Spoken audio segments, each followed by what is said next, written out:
Thank you very much. Senator Paul, you said you want to blow up the tax code and start over with an across-the-board 14.5% fair and flat tax. You happily offer that it is not revenue neutral, and that's the idea. You want to choke off the amount of money coming into Washington. But don't you risk creating a near-term budget crisis, just as your presidency would be beginning? Well, it's a great question, Neil, and thanks for including me in the tax debate.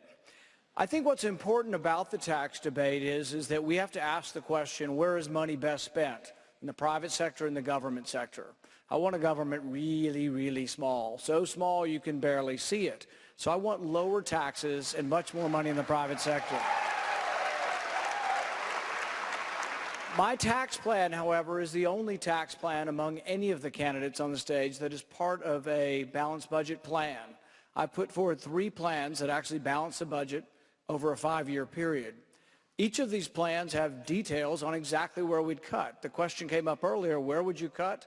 Nobody likes to say where they would cut. I've put pencil to paper and done 3 budgets that actually balance. I'm also in favor of a plan called the penny plan, where we'd just cut 1% across the board, and that budget actually balances in less than 5 years. So I think what's extraordinary about my tax plan is it is in the context of balancing the budget.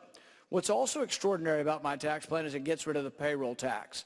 Democrats demagogue this issue to death, and when they do, they say, oh, a millionaire would get a bigger tax cut than someone making $10,000. That's proportionality, as Ben's trying to explain to folks. But the thing is if we get rid of the payroll tax, everybody's going to get a tax cut. And this is something that I think the public at large will support and could win an election. There are no deductions under your plan?